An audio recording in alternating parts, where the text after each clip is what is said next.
I guess what I enjoy most about romantic comedy is that when it has these kind of elements, and it kind of combines with your sort of second question, which is I love the ones that kind of make people laugh and cry and aren't afraid to sort of go to places that are more sad or darker, but also places that are lighter, and even sometimes have those emotions sitting side by side in a scene, you know. That's what I enjoy, is trying to capture that real. I think that's the closest to what real life sort of is, even if it's a little heightened and a little bit better than we remember it or imagine it. That's what I enjoy most about it.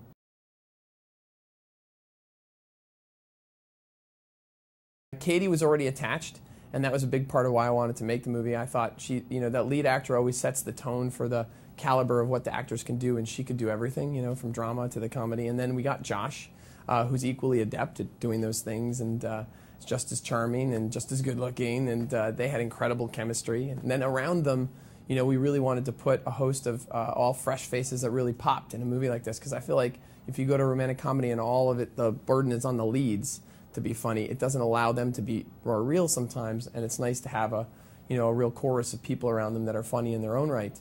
And we used the working title model a little bit for that, from some of the great British comedies that have come our way. And we got improv artists from all over the country that are really, really well known for that to play the neighbors and to play the CPS worker. And we got a great cast of characters.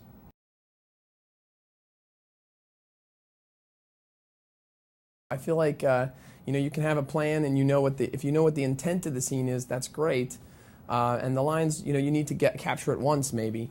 But it's always best if you've got an actor who's skilled at that, at creating in the moment, or even in rehearsal. With a lot of the actors I rehearsed for the week or week and a half before, and just to get them in the mood so that when they were on the set, they would be able to sort of free flow and do those things. I think it's almost like having a group of musicians, and if they just play the notes that are on the page, it's one thing. But if you really let them riff and go, you get something else that's totally wonderful, and we were really fortunate.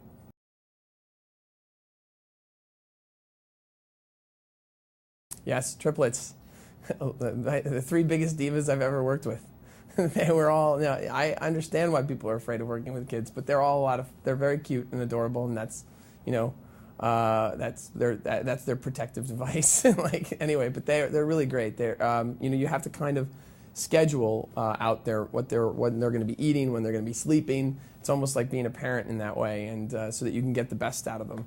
And bring them to set for the 1 or 2 hours a day that they may be at their at their happiest, and try and capture as much as you can in that moment. And so it's a lot of scheduling.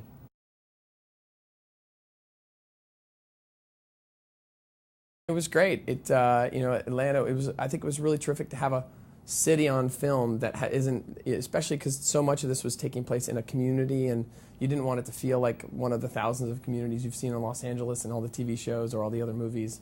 So it was nice to have a place that had a touch of seasons, but didn't have, because we were going over the course of a whole year, we didn't want snow per se, but we did want the leaves to fall and to turn, and it was the people there were phenomenal, and I think it led to, again, a sense of something atmospherically that was different in the movie.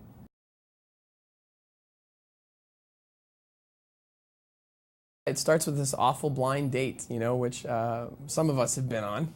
And the fact of the matter is the movie goes from that moment to, when these individuals end up raising a child together, really out of love for their friends and the child, more than out of even like for one another. And then all the chaos that happens to them, and really both of them being sort of in the sink or swim kind of situation, I think opens both of them up to love.